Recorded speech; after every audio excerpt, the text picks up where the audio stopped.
Welcome, I'm Darren, and I'll be your guide today as I rank the best overall card designs of 1994.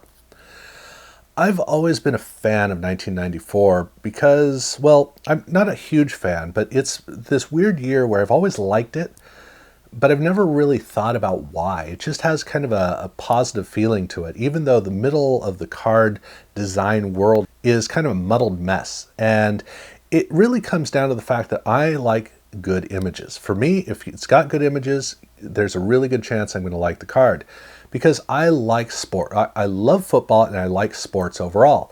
The thing about sports, though, is I like the sport itself, the sport aspect of it, not necessarily the game strategy, etc.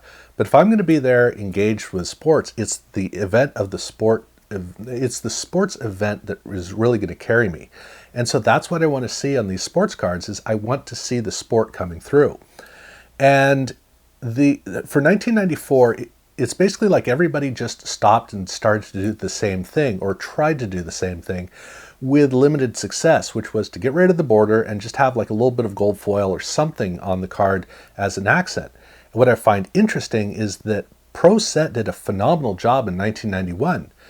Action Pack did a phenomenal job in 1991. Here we are, 3 years later, and nobody can figure out how they did it, which is really weird, including Action Packed. And so it's a strange year because in the cases where they made it work, these are great, great cards. In the cases where it didn't work, it can be annoying to the point where it bothers people. So for me, I've always looked at 1994 with the positive light because I remember that when the cards were right, they were really good. And even the middle area of cards wasn't bad because there was enough design quality to go along with good images that it was a fun year across the board. It was consistent. That's the thing about 1994. It was surprisingly consistent. So here were the top 8 cards. I have the top 5 cards are all borderless, and they're all great examples of borderless cards. And then I have 3 honorable mentions, which are all with borders. They're also all tops, but at any rate. And there were a number of others that I wanted to talk about, but look, 8 is enough. This is what we'll discuss. But there were a lot of cards that were anywhere from really good to great. And that's what we're going to be looking here at is cards that were really good to great. And I really like them all. Starting off with my first honorable mention, which is the 1994 Topps football card, which is one I never noticed in 94, 95, 96. You know, as a team collector, I put the team together, I put it away, but the card wasn't memorable. Now, the parallel was pretty memorable, but the card itself was just a card that I never thought about. If you asked me what 94 Topps looked like, I'd never be able to tell you. And that's in part because I didn't care about Topps till like 96 or 97, because when I started off in 1990, that was not a good year to be collecting Topps football. I was collecting Pro Set, Score Football, Skybox, and NBA Hoops. That was my style sheet. And Topps does not fit on that list. 91 Topps was better, but not memorable. 92 Topps was not better. Well, it was still better than 90 Topps, but not very good. 93 was a bit better, but that was the thing. It just kind of blended into the background. It was a whatever kind of a card. And so it wasn't until only like 5 or 6 years ago that I finally bought the set for 1994. And when I did, actually, it's still sitting over there in a big pile. I haven't gone ahead and resorted it to get it in teams so that I can put it in binders. I haven't done anything with it. It's just sitting there all this time. It wasn't until I was working on these design reviews for 1994 that I first actually took the time to look at this card and went, wow, this is really, really nice. It's like 1994 Fleer football in the same way, which is a card that you're normally going to overlook until you take the time and go, this is really nice. But at least with Fleer, I knew what that looked like. Topps, I never did. But it's a well-crafted card with well-selected images that are designed not for flash, not for memorable anything. It's just a nice-looking card.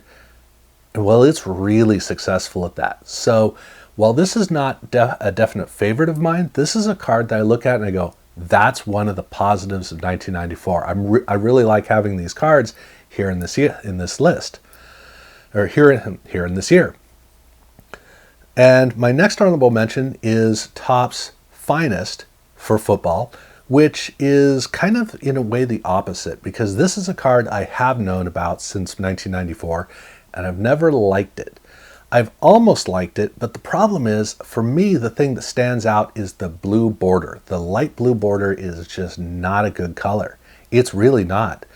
It is, I think, the right color temperature, but when I look at all the jewel box quality inside, I go, man, obviously you don't want to use like a red or a yellow, something to really overpower, but like a white would be good, except you'd need to have it, all the detail work smaller so you have more white on it for it to work.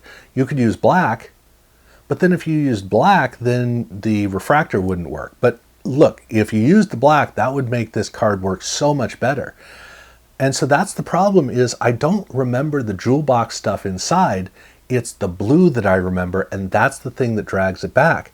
Because if it wasn't that for that blue, this card would be a lot better, in a much better spot on this list. But it's here because, that you can't kill something like this to the extent that they did and get away with it.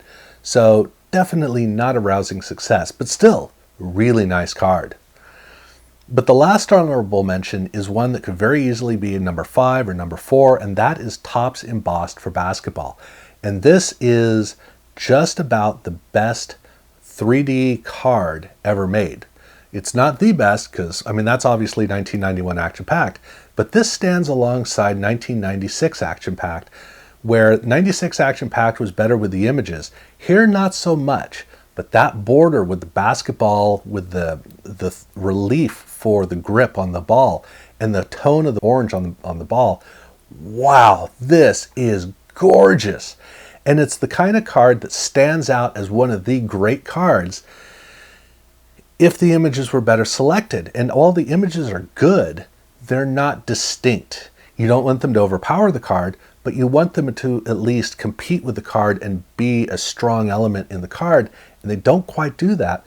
So this is a case where it's the card that I remember, not the picture of the player. And then we get into the top 5, and we kick off the number 5 spot with Skybox Emotion for basketball. And here we have a card that is, like I said, this could easily have bumped out of the top 5 or been up at number 4. This is all about these tight shots of the player. Gets you right in there, right into the game. And there's a vibrance to the emotional component that goes into it that's great. The images are so strong, and then they have just like a team color backdrop behind that ghosts over the background, which just gives a halo of team spirit. And then you have the ghosted holofoil text on the side, which is kind of an intriguing component. A few little splashes of gold foil here and there, and the card does all the things it needs to do to ride great images. When the images are great, the problem is when the images aren't great, it's kind of a muddled mess. It becomes a distorted image that's just kind of, it doesn't carry in any way, and the card itself can't save the card from a poor image. So this is a mercurial affair where when the card is correct, when it's great, man, it is phenomenal. When it's not great, it's good. So that's the reason why I could easily bump it back to out of the top 5. But I could also bump it up to number 4 because of how strong and how personal it is. Because at number 4, I have Donruss Baseball. And this is just the cleanest, most precisely and correctly designed borderless card for this whole list, probably for 1994. They did it right. It doesn't take much. Look, again, in 1991, Pro Set and Action Pact figured it out. They did great cards then. Here, all you need to do is have just a little emblem on the card to have a little bit of, well, something to anchor, but also some small amount of interest to tell a little bit about the card, and that's it. And you know it's there, and you focus on the image. They have it tucked down almost in the corner, kind of out of the way, so the image carries, and it's well-selected images. Interesting that it is Donruss, not Leaf, but at any rate, they did a great job here. And that's all you need to do. It's really not that hard, and they figured it out, which is ironic because, to me, the very worst card design, period, for 1994, well, that was Donruss in hockey, where they did not succeed on that one. But here they did. And that's why this is the fourth best card design of the year, although it could easily slip down to number 6. I'm going to have it at number 4 because I think that the images are more consistently strong for this card. So, definitely give them the nod for that.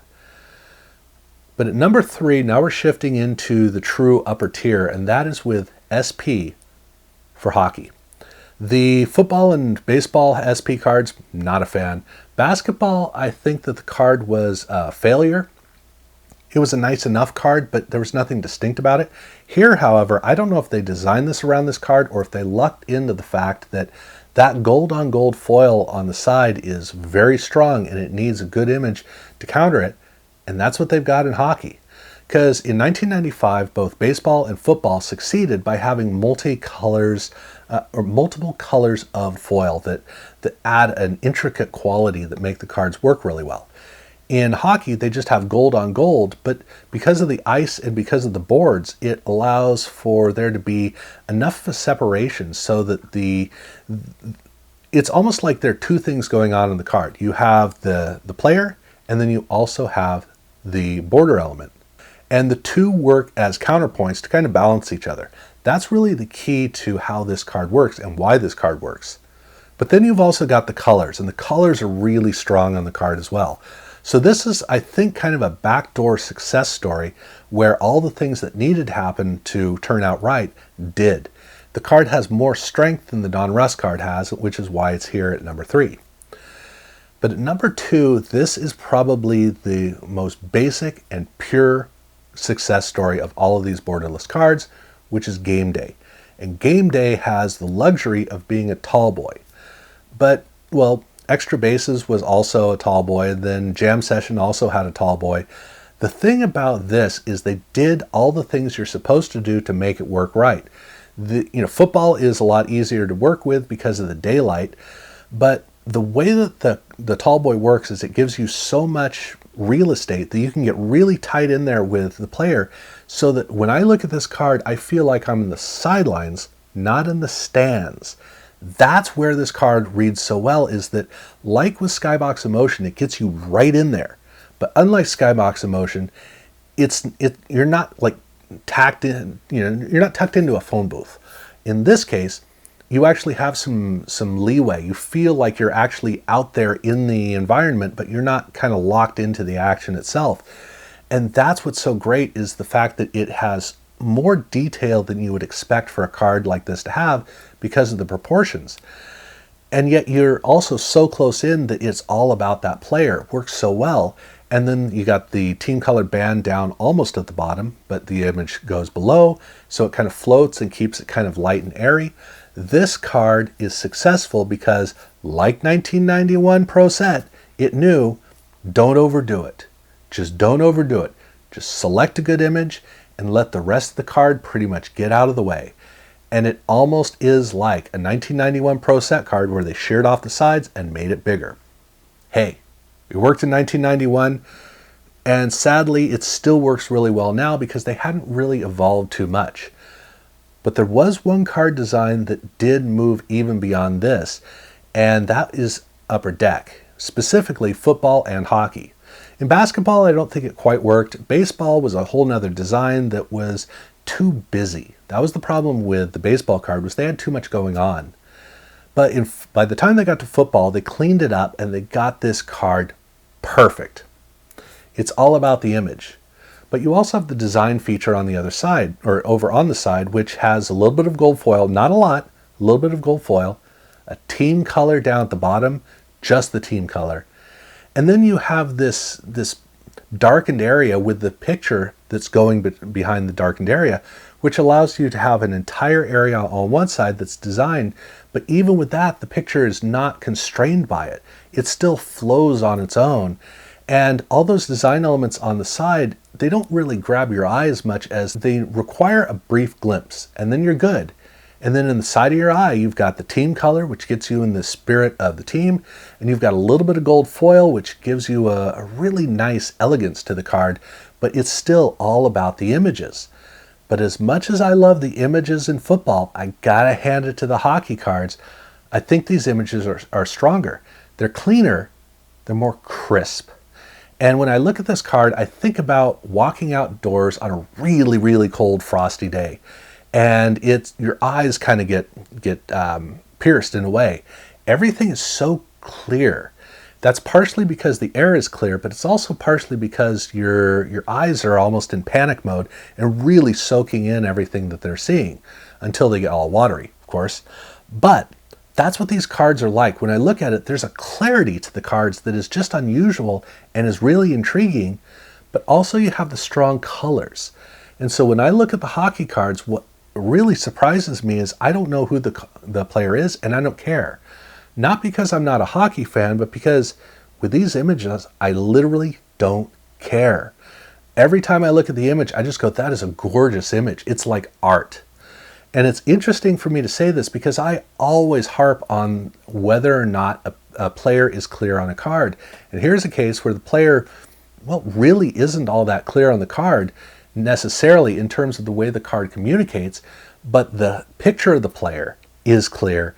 And so in this case, I look at it as a fan, not a hockey fan, but a fan where I look and I go, that's an awesome hockey card. Football, I go, that is an awesome card of that player. But in hockey, I say, that's just an awesome card. And I got to give them credit for the fact that I just love looking through their Upper Deck hockey set because I just love looking through it. And to me, it's unusual to either one, have a hockey card at the best top of the best of list, but also two, for me to just enjoy cards for the sake of cards, period. And that's what that hockey set is. That's why I've got it at number one. I love it, but I tell you, I could easily go with the football. At any rate, that's my list of the best overall card designs of 1994. Feel free to let me know your difference of opinion down below in the comments below. I've already done all four of the sports, so if you want to see how I got here, definitely check that out. And worst stuff I already did in the month prior to that, so check that out if you haven't. Do subscribe if you haven't done so already, and thank you very much for watching.